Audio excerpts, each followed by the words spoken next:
Hello my dear friends, welcome back to Kirti education hub. तो आपने जैसे कि देखा होगा कि पार्ट 1 प्रेपोजिशन का मैंने कंप्लीट करवा दिया है, जिसके अंदर मैंने 6 टॉपिक्स को कवर किया है। आई थिंक आपने वो वीडियो देखी होगी। अगर नहीं देखी है तो प्लीज आप पहले उस वीडियो को देखना, तब आप प्रेपोजिशन को समझ पाओगे। प्रेपोजिशन जो है वो मैं लास्ट गवर्नमेंट एग्जाम के लेवल तक करवा रही हूँ।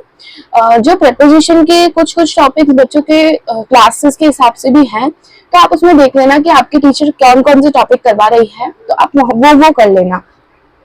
तो आज हम करने वाले हैं इंटू। तो इंटू की जो डेफिनेशन है वो क्या है? Into is a preposition used primarily to indicate motion। जो into है वो preposition में कहाँ काम आता है? किसी चीज का मोशन बताने के लिए। We use into when an object or person enter from outside to inside। अगर हम into का यूज देखें तो वो कब होता है कि कोई इंसान बाहर से अंदर की तरफ आ रहा है, ठीक है, तो हम into का यूज लेते हैं।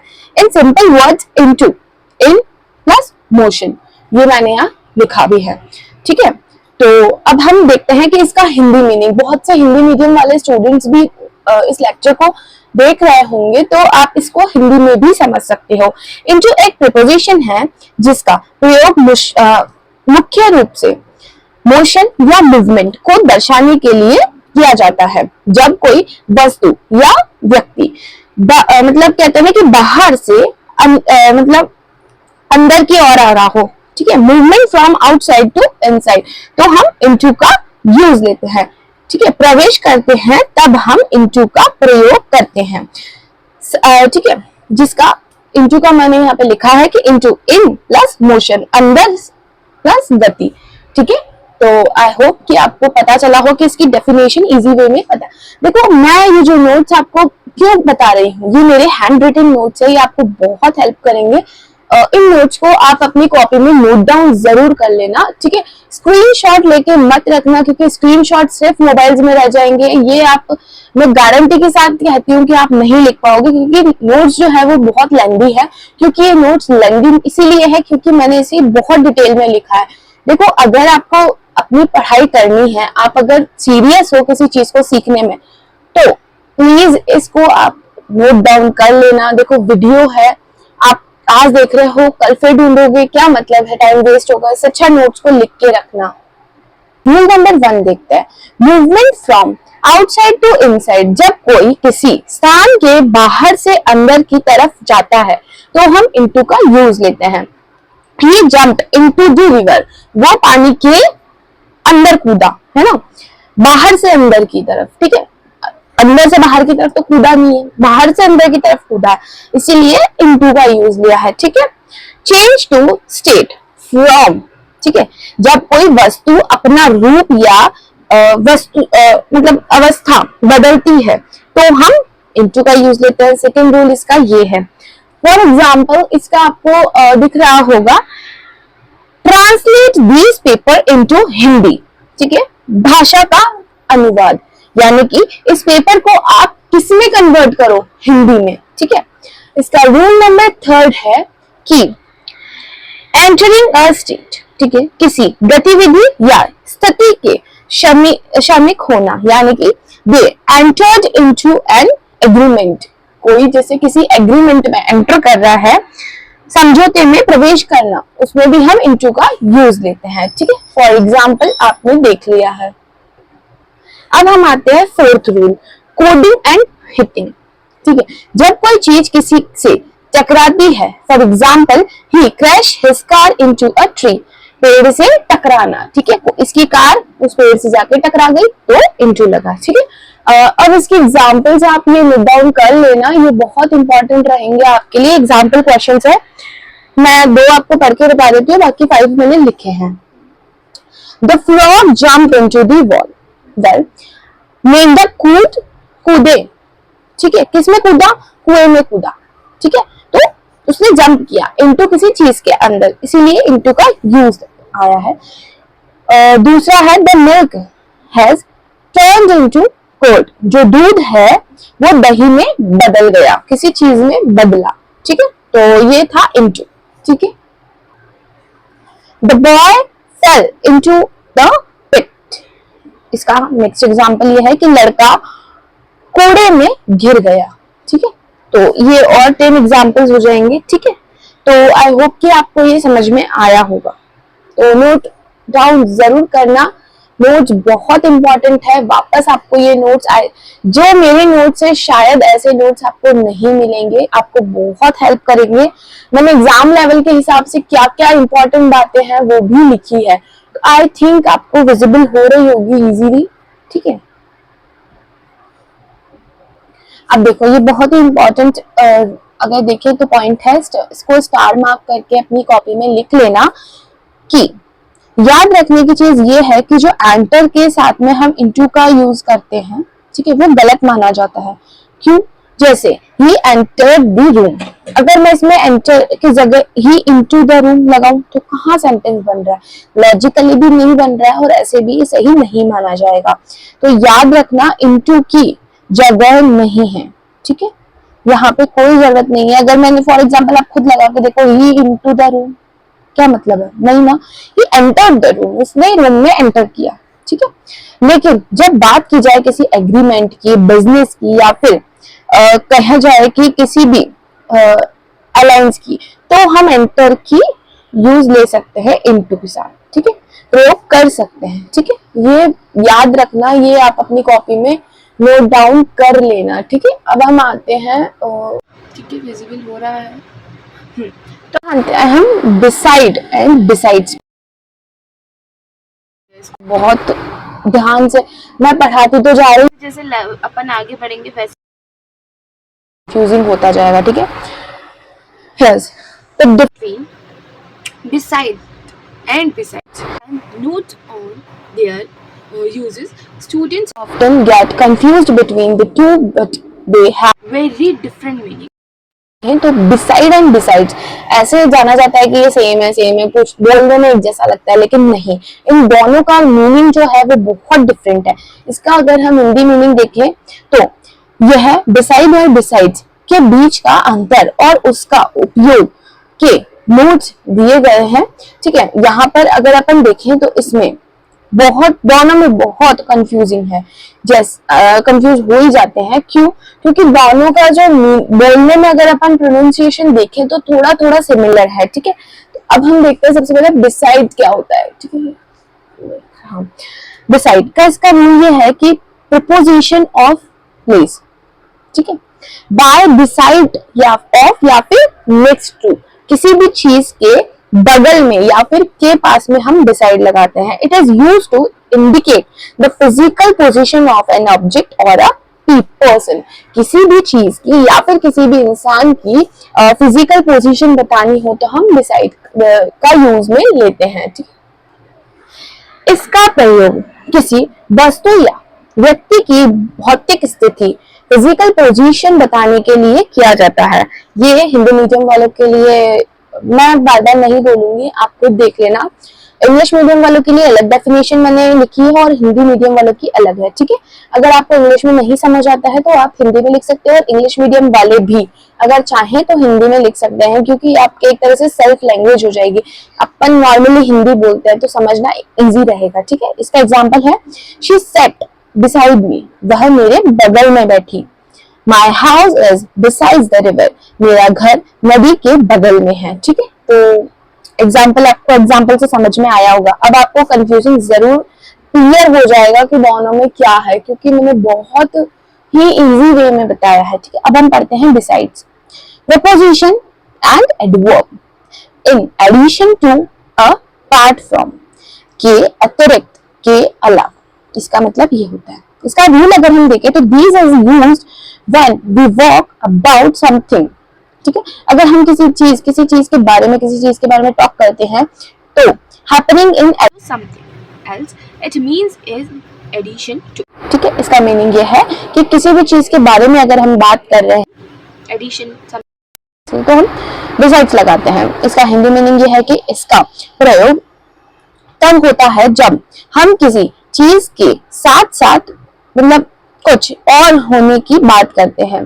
ठीक है, इसके अलावा या फिर के भाव देते हैं। ठीक है, तो हम बिसाइड्स का यूज लेते हैं।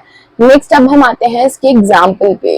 ठीक है, तो एग्जाम्पल, हाँ, beside English I know Hindi, अंग्रेजी के अलावा मैं हिंदी भी जानता हूँ। तो इसने दो दो एडिशन चीजों की बात की है कि मेरे को इंग्लिश भी आती है, मेरे को हिंदी भी आती है, तो दो चीजों की बात की है, इसीलिए ये लगा है। ठीक है, who was there beside you, तुम्हारे अलावा वहां कौन था। ठीक है, तो इसमें अलावा एडिशन बता दिया है कि ठीक है, इसके अलावा या तुम्हारे साथ कौन था।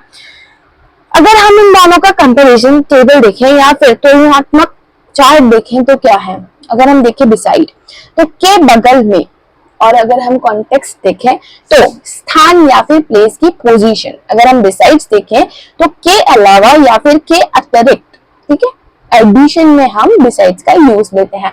आपको समझ आ ही गया होगा। प्लीज नोट्स को नोट करना मत भूलना। अगर आप नोट्स को नहीं लिखोगे तो आपके लिए बहुत ज़्यादा प्रॉब्लमेटिक हो जाएगा, क्योंकि नोट्स नहीं रहेंगे तो फिर से भूल जाओगे। एग्जाम्पल आप देख लेना, लिखे हैं। ठीक है, तो अब हम कुछ नोट्स इसके यहाँ पे आपको एग्जाम्पल्स और मिल जाएंगे, इसको भी नोट डाउन कर लेना, क्योंकि मैं समझाने अगर बैठ गई एक एक को तो बहुत लंबी वीडियो हो जाएगी। वैसे अपन लास्ट में एक मैं क्वेश्चन चार्ट की वीडियो जरूर डालूंगी, जिसमें मैं बहुत सारे क्वेश्चंस मिक्स्ड फॉर्म में डाल दूंगी और लास्ट में आंसर लिख दूंगी, तो आपके टेस्ट के हिसाब से सही रहेंगे। ठीक है, अब हम आते हैं 9th टॉपिक बाय पे। अगर इसकी डेफिनेशन देखें तो by is used to show against जो method arrange time limit measurement, इन सब में हम बाय का यूज लेते हैं। बाय के द्वारा, के पास या फिर तक। ठीक, यूज कर मतलब करता साधन।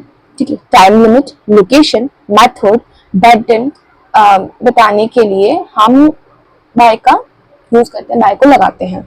इसका रूल नंबर 1 देखें तो डोर एजेंट। ठीक है, डोर एजेंट फर्स्ट रूल इसका ये है। तो डोर एजेंट में हम देखें तो यूज पैसिव वॉइस में काम करते हैं, करने वाला बताने के लिए। जैसे कि for example the letter was written by Ram, जो लेटर है वो किसके द्वारा लिखा गया है, तो राम के। सेकेंड रूल हम देखें तो मेथड या फिर मीन्स, किसी काम को कैसे किया जा करने का तरीका या फिर उसका साधन। For example I will go by train, मैं किससे गया, ट्रेन से। देखो आप इसको जरूर से कर लेना, आपको ये नोट्स है, आई होप आपने लिख लिए हो। और इसका यूज लिमिट में लेते हैं। रूल 3 ये है, last time no later then के लिए submit your form by Monday, आपको अपना फॉर्म कब सबमिट करना है, मंडे को। ठीक है, नियरनेस, किसी के पास या फिर बगल में, तो भी हम इसका यूज लेते हैं बाय का। ही स्टूड बाय मी। ठीक है, फिर है रूल नंबर 5 मेजरमेंट, थोड़ा थोड़ा या फिर हिसाब से। Sold by the kilo. ठीक है, ये आप देख लेना। फिर इसके बाद हम आते हैं बाय के 6th रूल पे। तो बाय का 6th रूल ये है कि बाय का प्रयोग से द्वारा के अर्थ में यातायात के साधन के पहले होता है, जैसे कि bicycle, by scooter, by train, by car, by stamp, by aeroplane, by motorcycle, by helicopter, by jeep, ये सब आपको मिल जाएंगे। He goes the college by train, वो कॉलेज किससे जा रहा है, ट्रेन से। ठीक है, तो he goes to college in with train, ये तो बन ही रहा है, ये गलत है और कौन सा सही है। फिर से ये आप एग्जाम्पल में डाउन कर लेना है। ठीक है, ये एग्जाम्पल है बाय के। ठीक है, अब हम नेक्स्ट आते हैं अपॉन। ठीक है, अपॉन हम आज पढ़ रहे हैं, ये है 10th टॉपिक अपॉन। इसकी डेफिनेशन ये है कि upon is of as a formal form of on, it refers to movement on a surface और an action that occurs immediately after event. अब अगर अपन देखें तो अपॉन का जो यूज है वो एक तरह से फॉर्मल फॉर्म में होता है जिससे कि ऑन, ये रेफर करता है मूवमेंट और सरफेस को। ठीक है, और ये action that occurs immediately after than event. Upon का प्रयोग अक्सर ऑन के औपचारिक यानी कि फॉर्मल रूप में किया जाता है। ठीक है, यहाँ किसी के साथ सरफेस पर गति या किसी मतलब घटना के तुरंत बाद होने वाली क्रिया को दर्शाता है। ठीक है, अब हम चलते हैं आगे। अब हम आते हैं रूल नंबर 1 पे, motion to a surface. Motion to a surface, गति के साथ सतह, इस पे हम पहला रूल देखते हैं। When an object move over surface, अगर कोई ऑब्जेक्ट मूव करता है सरफेस से, तो फॉर एग्जाम्पल अगर हिंदी में देखें, पहले तो आप डेफिनेशन देख लो, जब कोई वस्तु किसी सतह पर गति करते हुए पहुंचती है तो हम इसका अपॉन का यूज लेते हैं। फॉर एग्जाम्पल है the cat jump upon the table, जो कैट है उसने किस पे जंप किया, टेबल पे। अब आते हैं सेकेंड रूल, इमीडिएटली सीक्वेंस, समय की निरंतरता। ठीक है, when an action occurs immediately after an event, जब कोई कार्य किसी मतलब घटना के तुरंत बाद होता है। For example the cat jump upon the meeting starts, मतलब कि जो इसका देखें तो समय के नियंत्रण वही आ गया कि जब मीटिंग चल रही थी तब बिल्ली कूदी, किस पे कूदी, ठीक है, मीटिंग के चलते वक्त। फिर है थर्ड, डिपेंडेंस, निर्भरता। ठीक है, अगर कोई किसी चीज पे निर्भर हो तो हम अपॉन का यूज लेते हैं। ठीक है, when something depends on someone, अगर कोई किसी पे डिपेंड है, जब कोई चीज किसी पर निर्भर होती है तो हम अपॉन का यूज लेते हैं। फॉर्मल यूजेस यानी कि औपचारिक संदर्भ में भी हम अपॉन का यूज लेते हैं। These is a more sophisticated variation of on. On यह on का अधिक परिष्कृत सफिशिएंटेड संस्कार है। ठीक है, और अगर हम देखें तो अब ये अपॉन का देख लो, एक पाई चार्ट बना लेना लास्ट में, ताकि इजी वे में एग्जाम के टाइम पे आप इजीली याद कर सको। जैसे कि अपॉन है तो ऑन, इसमें क्या लगता है, अपॉन के अंदर सबसे पहले मोशन यानी कि गति के यूज में आता है, दूसरा कि सीक्वेंस, तीसरा कि किसी पे डिपेंड होने के लिए, और कुछ आता किसी भी फॉर्मल या फिर औपचारिक या फिर अन्य किसी चीज पे यूज में लिया जाता है। ये इसके एग्जाम्पल है, आप देख लेना, इसको लिख लेना। ठीक है, ये अपॉन की एग्जाम्पल्स है, ये और एग्जाम्पल है अपॉन के, इसको भी देख लेना। इनके सब के नीचे लिखा है मैंने, हर एक जो भी रूल्स है सबके ऊपर एक एक एग्जाम्पल बना के लिखे हैं, तो प्लीज इसे नोट डाउन कर लेना ताकि नहीं आए कोई प्रॉब्लम आपको। और गवर्नमेंट एग्जाम की प्रिपरेशन करने वालों प्लीज इसे लिख लेना, ये बहुत इंपॉर्टेंट है। प्रपोजिशन के बहुत ही अजीब अजीब क्वेश्चंस आते हैं, और जितना इजी आप इसे समझ रहे हो, समझने में वो है, लेकिन इसके जो क्वेश्चंस है जब आप सॉल्व करने बैठोगे इतने ज्यादा ड्रामेटिक है कि अगर आप उसमें आंसर लिखने बैठोगे ना तो कंफ्यूज हो जाओगे वहां जाके कि इसमें इन लगेगा, ऑन लगेगा, दैट लगेगा, इतने कंफ्यूजिंग वो लोग देते हैं, आप ऑप्शन में ही घूम जाओगे। क्योंकि कुछ कुछ ऐसे रहेंगे आपको कि उसमें ऐसा लगेगा कि ऑन भी लगेगा, ओवर भी लगेगा, डिसाइड और डिसाइड्स में भी आप हो जाओगे, आफ्टर बिफोर में भी आप प्रॉब्लम हो जाएगा, ऑन इन में भी हो जाएगा, क्योंकि वो क्वेश्चन ही इस हिसाब से देते हैं कि आप भर ही नहीं पाओगे, कंफ्यूजन में और गलत सलत भर के आ जाओगे। इसलिए इसको बहुत इजी वे में देखना, हर एक टॉपिक, हर एक रूल के जो मैं क्वेश्चंस दे रही हूँ उन्हें लिखना ताकि आपको समझ में आए कि है क्या। नेक्स्ट हम 11th टॉपिक पे आते हैं, ओवर। डेफिनेशन इसकी है कि over is primarily used to indicate movement over without touching an object or from one side to the other. Over का प्रयोग मतलब मुख्य रूप से किस वक्त किसी वस्तु के ऊपर बिना छुए या एक तरफ से दूसरी तरफ की गति को दर्शाने के लिए किया जाता है। फॉर एग्जाम्पल अगर हम रूल नंबर 1 देखें इसका, पोजीशन हायर देन समथिंग, ऊपर की स्थिति। When an object is directly above another object but not touching it, यानी कि हम किसी भी, जब कोई वस्तु किसी दूसरी वस्तु के मतलब कहते हैं ना सीधे ऊपर हो लेकिन उसे छू नहीं सकते, ठीक है। There is a bridge over the river, ये जो ब्रिज है ये रिवर के ऊपर है, ठीक है।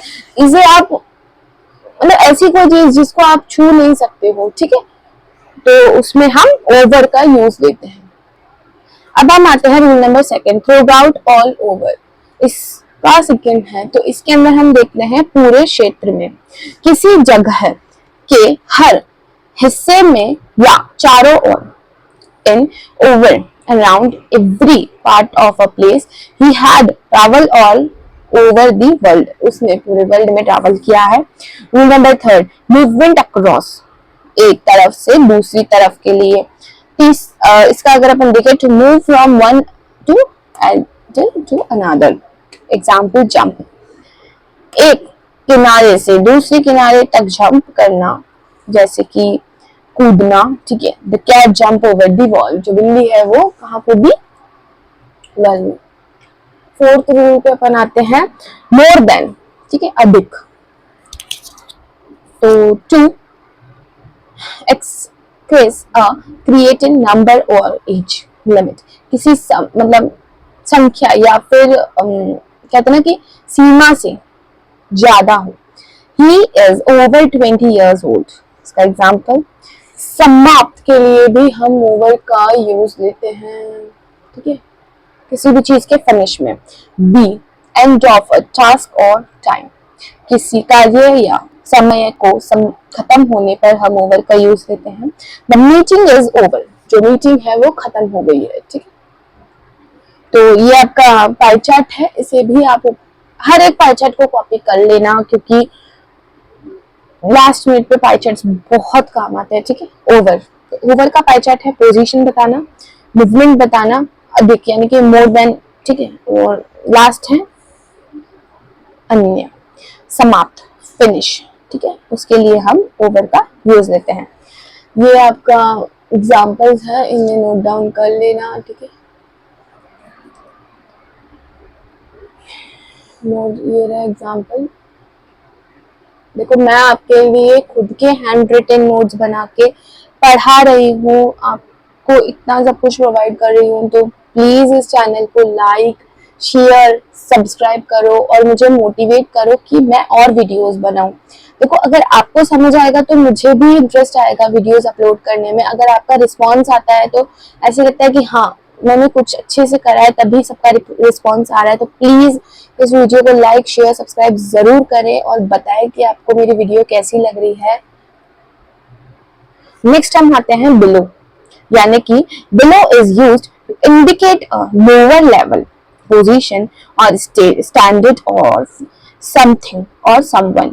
It is primarily used to indicate a position below something. अब देखो below के यूज से तो आपको देखो समझ में आ रहे होंगे आपको, क्योंकि ये आप इजी वे में जानते हो कि क्या चीज है। अब below यानी कि किसी भी चीज का, किसी भी इंसान का, किसी का भी लेवल, पोजीशन, स्टैंडर्ड बताने के लिए हम below का यूज लेते हैं। below का प्रयोग की किसी वस्तु या व्यक्ति की निचले स्तर, लोअर लेवल, पद, पोजीशन या मतलब स्टेटमेंट, स्टैंडर्ड यानी कि उसकी क्या मतलब बोलते हैं ना कि क्या स्टैंडर्ड है, कि वो पुअर है, रिच है, ठीक है, को दर्शाने के लिए हम बिलो का यूज करते हैं, ठीक है।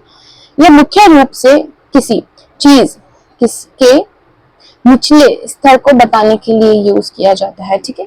और रूल नंबर 1 इसका यह है कि लोअर पोजीशन, निचला स्तर, when something is below another object, especially when it is not directly beneath it. The village is below the hill. जो विलेज है वो हिल्स के नीचे, ठीक है। अब हम नेक्स्ट आते हैं उसके नेक्स्ट रूल पे, लोअर देन स्टैंडर्ड लेवल, मतलब मानक या स्तर से कम। Lower in temperature is or quality.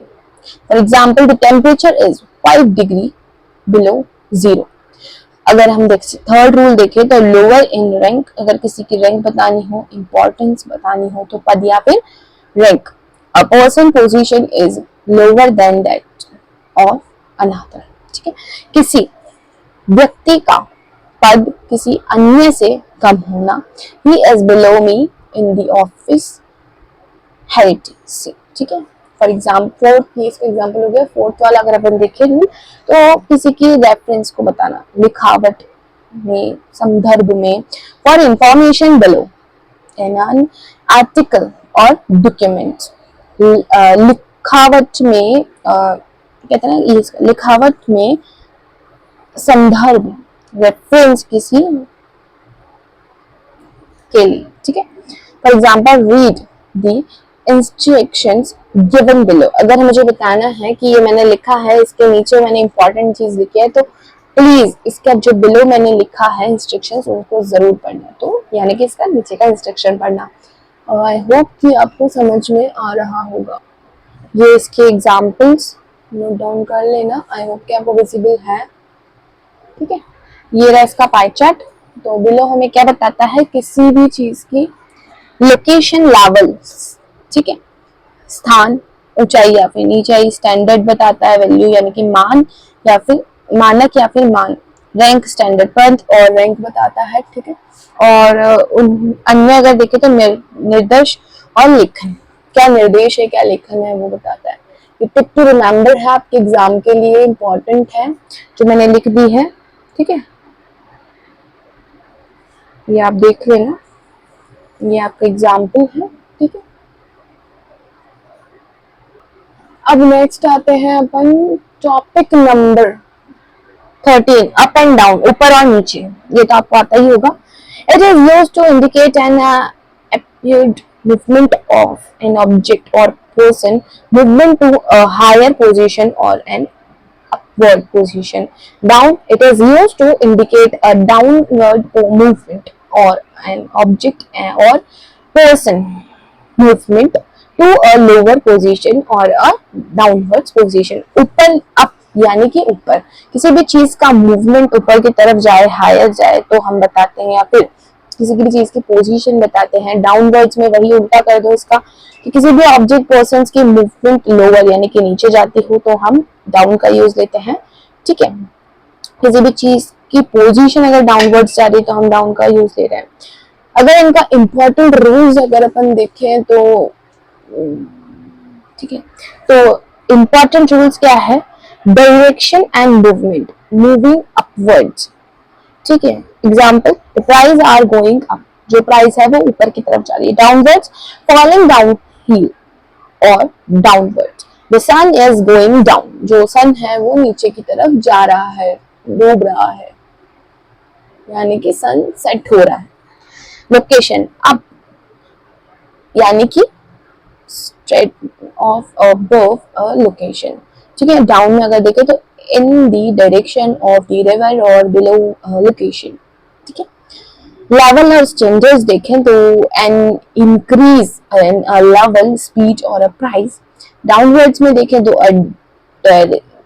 Decrease in a level, speed और प्राइस। अगर अपन देखें इंक्रीज में तो जो लेवल है वो ऊपर जा रहा है, प्राइस का, स्पीड का एंड लेवल का। एंड डाउनवर्ड्स में देखें तो लेवल नीचे जा रहा है, ठीक है। ये इसके एग्जांपल्स हैं। आई होप कि वीडियोस आपको समझ आ रही है। और देखो लंबी तो बनेगी, क्योंकि वीडियोस इसीलिए लंबी बन रही है क्योंकि डीप में बढ़ा रही हूँ, तो मैं जितना हो सक रहा है मैं उतना फास्ट बोल रही हूँ ताकि वीडियो ज्यादा लंबी ना हो, ठीक है। अब हम आते हैं अंडर, ये इसके ऊपर और एग्जाम्पल आपको दिख रहे होंगे। अब हम आते हैं अंडर पे। Under is primarily use to indicate being directly below something, vertically below, or under someone's control, authority. It these condition is used to when an object convert by another object. यानी कि अगर हम इसका rule देखें तो physical position, भौतिक स्थिति बताता है, to be directly behind something, the cat is sitting under the table, यानी कि अंडर, यानी कि किसी भी चीज के बारे में जो चीज किसी के अंडर हो, ठीक है। जैसे कि फॉर अगर अपन वर्टिकली बिलो यानी कि किसी भी के कंट्रोल में या फिर किसी की अथॉरिटी के लिए हम अपॉन का अंडर का यूज लेते हैं, ठीक है। जैसे कि जो बिल्ली है वो टेबल के नीचे बैठी है, फिजिकल पोजीशन बता रहा है। अब कंट्रोल ऑफ अथॉरिटी देखें तो नियंत्रण या फिर अधिकार, to work and under someone, अगर मैं काम कर रही हूँ तो किसी के अंडर कर रही हूँ, ये इसमें बता सकते हैं अपन। The society the soldiers are under the commander of an general, तो सोल्जर्स अगर किसके अंडर काम कर रहे हैं तो कमांडर जनरल, ठीक है।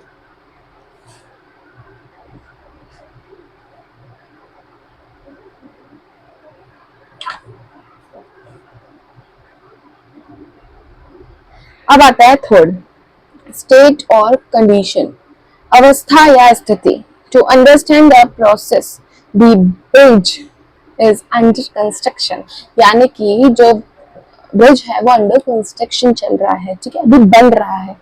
तो अवस्था या फिर स्थिति बताने के लिए टू अंडरगो अ प्रोसेस, अभी अंडरगो चल रहा है प्रोसेस, ठीक है।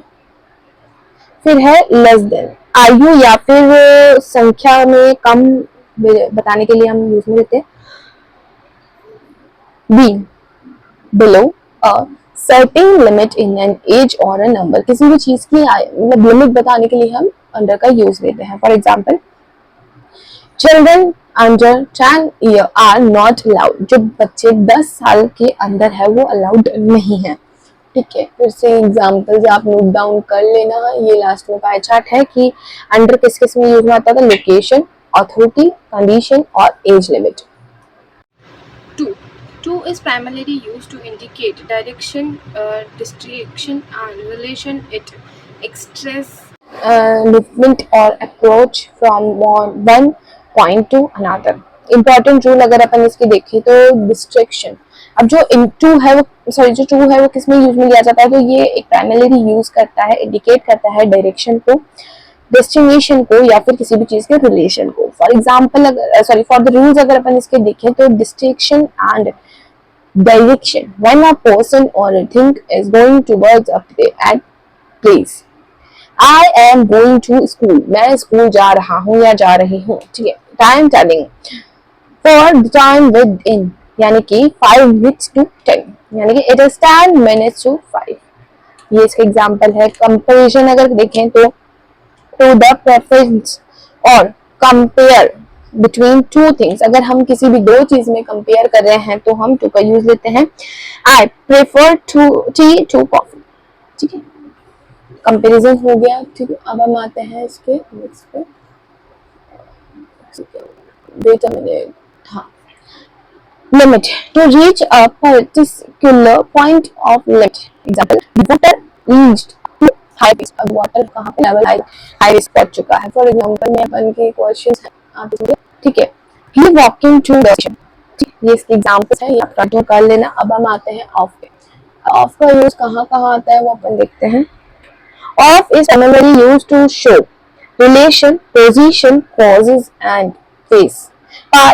Part of something is on one of the most frequently used preposition in English grammar. अगर अपन देखें तो ऑफ का जो प्राइमरी यूज है वो कहाँ कहाँ किसी भी चीज के बारे में, किसी भी चीज के पोजीशन को, कॉजेज को और पार्ट को बताने के लिए हम ऑफ का यूज लेते हैं, ठीक है। ये फ्रीक्वेंटली जो प्रीपोजिशन है वो ऑफ ग्रामर में यूज में लिया जाता है। इसकी इंपॉर्टेंट रूल ये है कि किसी भी चीज की पोजीशन, रिलेशन बताने के लिए to describe who or when the or is relate to something, कौन किससे क्या रिलेशन देख रहा है तो उसमें हम यूज में लेते हैं। The cover of the book is blue, वो रिलेशन बता रहा है कि जो बुक का कवर है वो क्या है, ब्लू, इसीलिए ऑफ लगा है, ठीक है।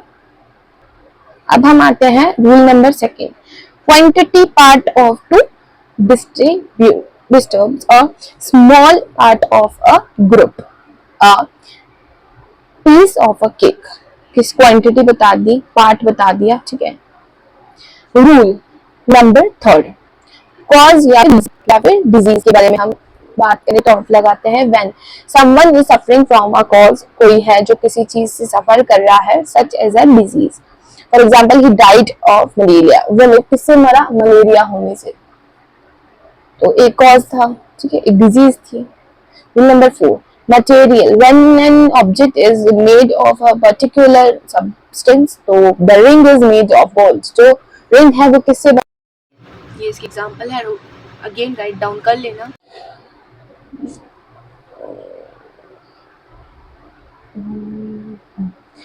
अब आते हैं the use of die with of is often asked in examination. Remember die of, ठीक है।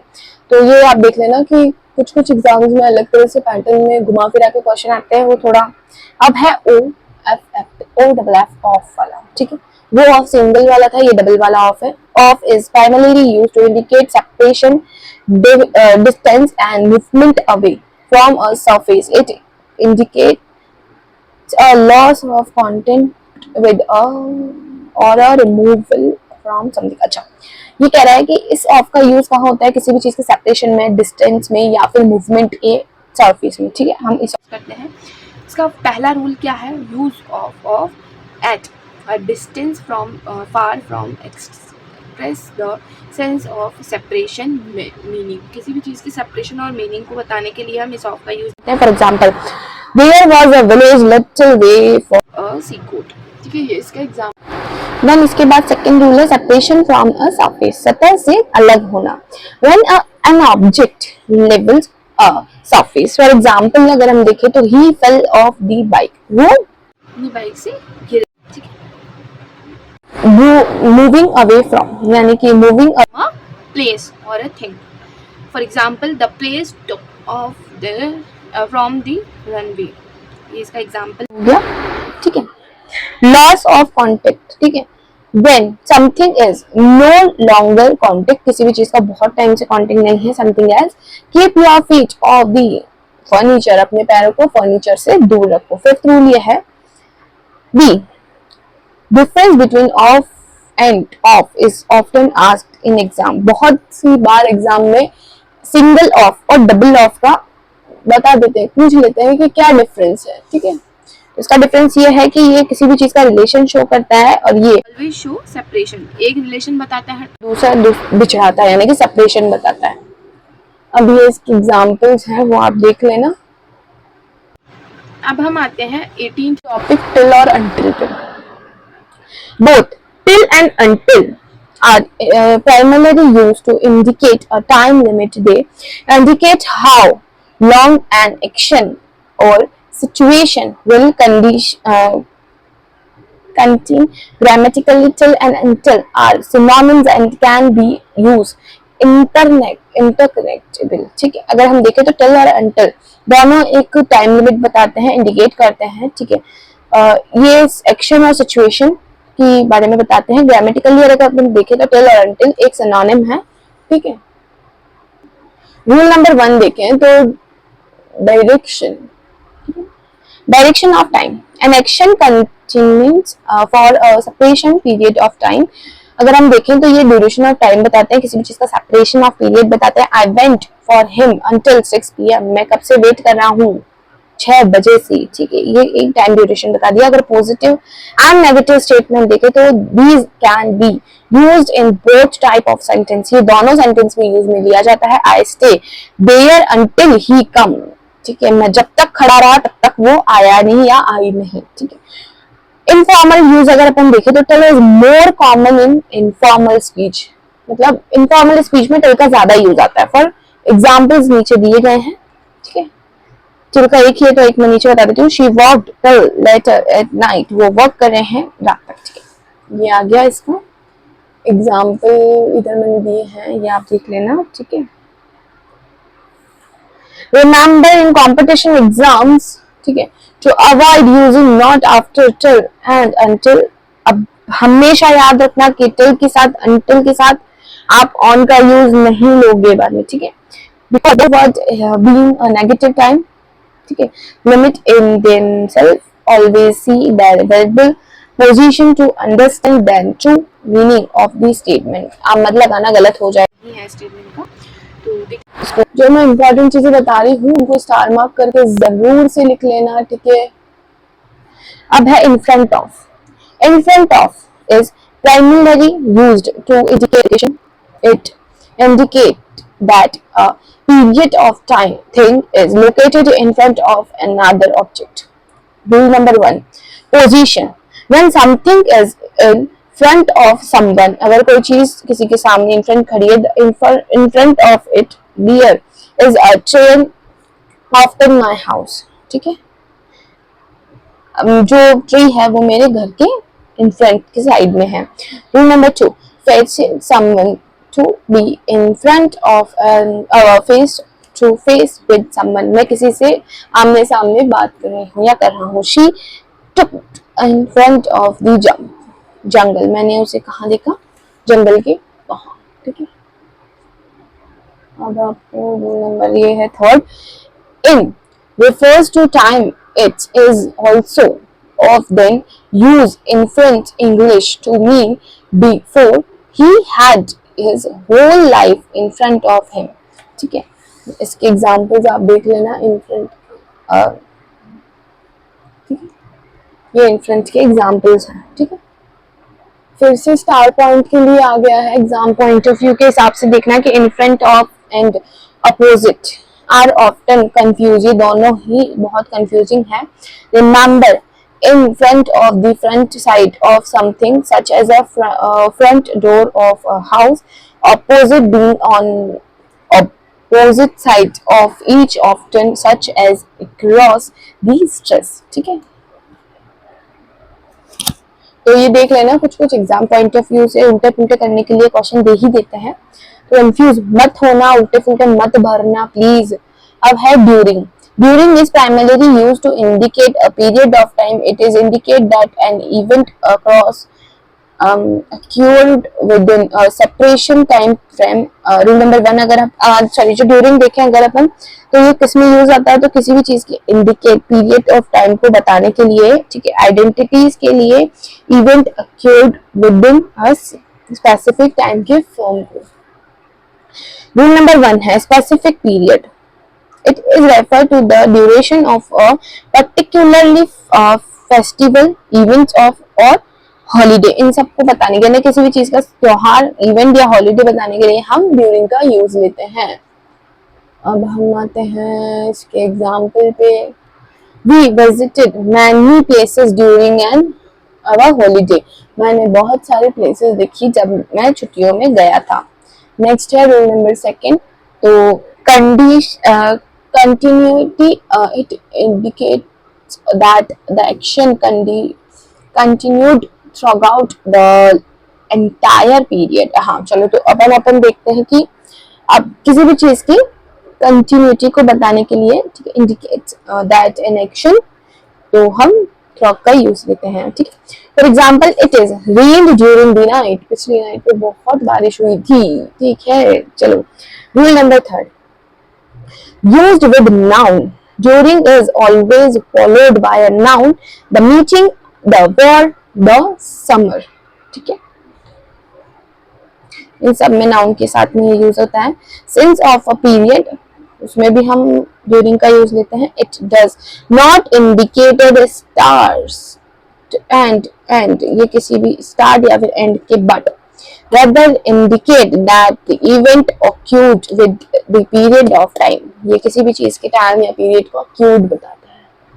तो ये एग्जाम्पल है आपके फिर से ड्यूरिंग के. अब फिर से रिमेंबर ऑफ 5th रूल ये है कि कॉम्पिटिटिव एग्जाम्स के हिसाब से जो confusing between during and for का अगर देखें, तो for is use to describe length of time. For example 2 hours, 3 hours, 3 days, कुछ भी.